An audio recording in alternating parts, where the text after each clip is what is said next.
que a los vecinos es muchas veces difíciles de comprender, ¿no? Pero la idea era dejarla exactamente igual que como estaba. El muro verde de la fachada es un color curioso en la obra de Barragán, y decidimos investigar qué pasaba dentro de la casa. Entonces fue un trabajo de un poco como de curadores de cuadros, de ir escogiendo o separando capas de pintura para ver qué había detrás. Aquí es el esquema con el muro que va de lado a lado.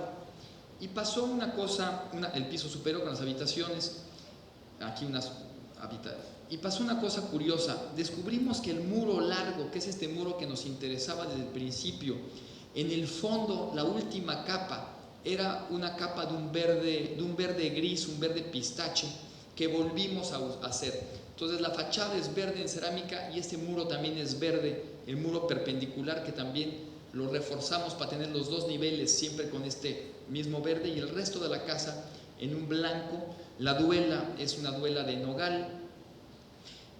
Aquí parte de la escalera, que es una escalera que el mismo piso se convierte en la escalera. La obra de Matías, aquí un cuadro de Matías Goeritz, que además era muy amigo de Luis Barragán. Aquí la abertura hacia el patio. Y aquí está parte del muro, como este muro verde que va de lado al lado de la casa. Y después, bueno, aquí el mismo muro, aquí con un grabadito de Picasso. Pero después descubrimos un texto de Barragán donde dice que todos los colores son buenos en la arquitectura menos el verde, que únicamente se debe utilizar en la vegetación. Seguramente lo que sucedió es que hizo esta casa verde, le chocó el verde y a partir de eso no lo volvió a utilizar nunca. Entonces aquí, como utilizamos el verde, únicamente el plano del muro es el verde. Y aquí obviamente tuvimos que volver a hacer todos los interiores totalmente nuevos. Bueno, aquí un mirón. Bueno, y todo ese trabajo sería imposible hacerlo una sola persona, es un trabajo de equipo.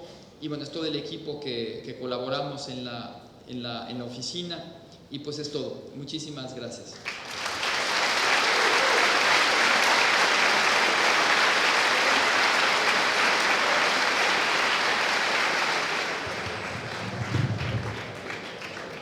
Bien, ¿hay alguna pregunta para el arquitecto Bernardo Gómez? A ver.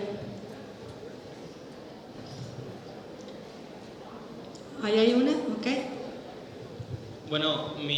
Buenas tardes, mi nombre es Luis Pulido. Solo tengo una pregunta. ¿Cuáles eran las soluciones que ustedes tenían para sostener la casa, que era de 35 metros, para sostener la losa? Es una armadura también como de 4 metros de altura, que va apoyada en el muro de colindancia y en el resto de la casa. Entonces es un poco similar que la casa de Guadalajara, donde tenemos esta armadura, pero aquí está en cantilever. En este caso es una armadura apoyada en los dos lados, ¿no? Entonces al final es un poco como hacer magia, porque nunca la ves, pero es al final sumamente sencillo, ¿no? Una armadura metálica formada por viguetas que te dan la posibilidad de librar los 35 metros, ¿no? Es un sistema bastante sencillo.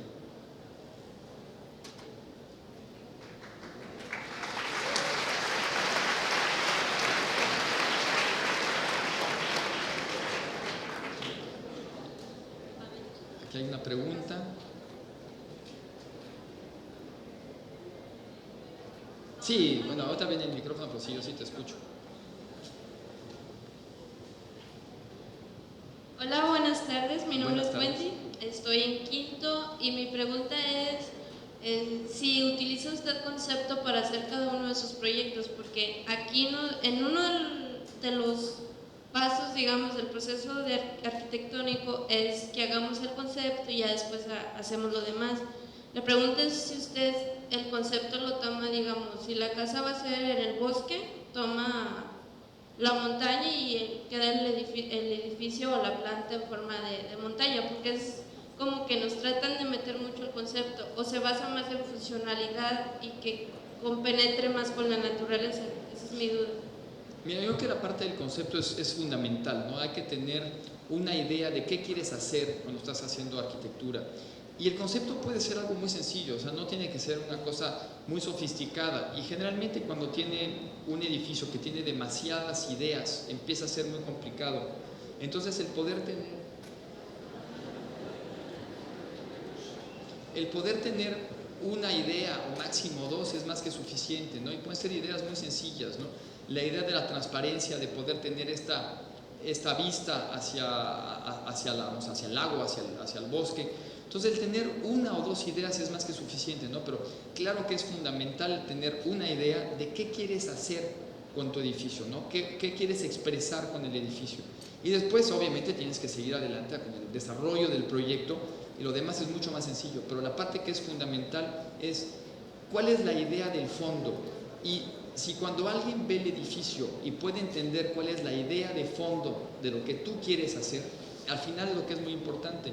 Y algo que seguramente has visto, seguramente conoces el trabajo de Kazuyo Sejima, de esta arquitecta japonesa. Bueno, ella tiene esta cualidad de que hace el edificio y casi parece que acaba de hacer el croquis y que del croquis lo construye, ¿no? Tiene esta frescura de poder pasar del concepto y del croquis directamente al proyecto construido. Y al final el poder entender esto es fundamental, ¿no? Entonces yo diría que la gran diferencia entre hacer arquitectura y hacer construcción es tener un concepto, ¿no? Tener una idea. Y además es lo interesante de hacer arquitectura, ¿no? Al final esa es la idea, ¿no? Y yo creo que es el único chiste de hacer arquitectura. Gracias.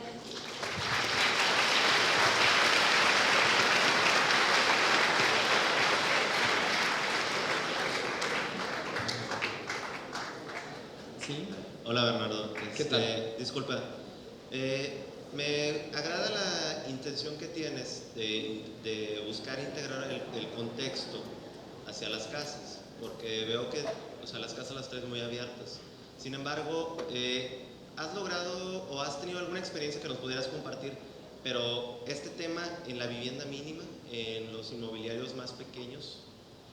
Mira, de proyectos de vivienda mínima hice 3 proyectos que no les traje, de los cuales se construyó uno, que era una vivienda en la calle de Brasil, en el centro histórico de la ciudad.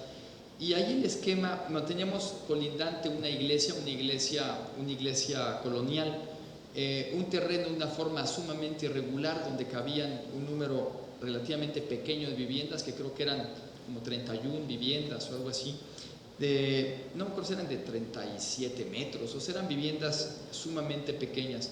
Y ahí es un ejercicio totalmente diferente, no es un ejercicio de, obviamente, cómo hacer que aproveches el programa de la casa de la mejor manera, o sea, porque ahí no tienes manera de tener un triángulo perdido, ¿no? Toda la casa debe ser muy práctica y perfectamente utilizable, pero también un problema de modulación. Entonces, en ese caso estábamos trabajando con un sistema de blocks de 40 centímetros, entonces la modulación completa de todo el edificio era con este block, y al final lo que hacía es que no tenías desperdicio, entonces también lo hacía mucho más rápido de construir y tampoco tenías desperdicio de material. Y también en la parte de la supervisión de la obra era muy fácil, porque empezabas, si veías tú por ahí un cuarto de block, es que alguien había hecho trampa y se habían equivocado en algún lado. Entonces lo hacía sumamente sencillo. Y eran unas casas obviamente pues muy pequeñitas, ¿no? Donde tenían, creo que eran 2 habitaciones, la sala comedor, la cocineta, un solo baño que tenía doble uso para poder utilizar el lavabo separado de la regadera y del excusado, un paticito de servicio, y tenías que hacer esto pues en las dimensiones mínimas. Pero teníamos una condición también que era única, ¿no? Que es colindancia con la iglesia colonial, y que en los últimos 2 niveles podías tú ver edificios del resto de la ciudad, del centro de la ciudad, ¿no? Puedes ver la Torre Latinoamericana, puedes ver en algunos departamentos la parte de arriba de las torres de catedral. Entonces también era otra condición, ¿no? Pero ahí sí es muy diferente, donde tienes que obviamente aprovechar cada centímetro cuadrado, ¿no? Y ahí, bueno, pasaba una anécdota que no tiene que ver con tu pregunta, que era la parte de arriba del edificio, que tenía 4 niveles, abajo era comercial, después eran 4 niveles de departamentos.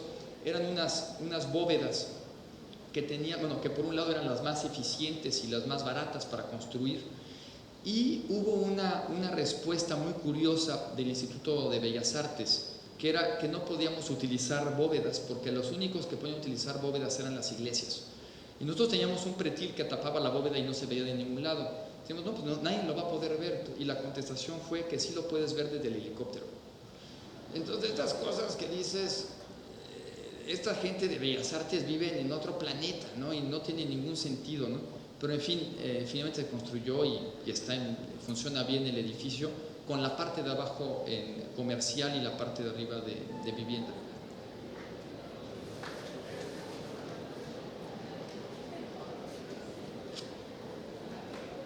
Bien, muy buenas tardes.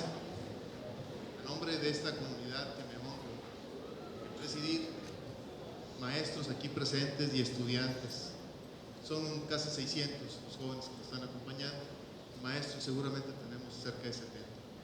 Quiero felicitarte por esta amable participación. Sé que tu trabajo es bastante exhausto y que hiciste un gran esfuerzo por estar aquí con nosotros. Sabemos que te vas muy pronto también.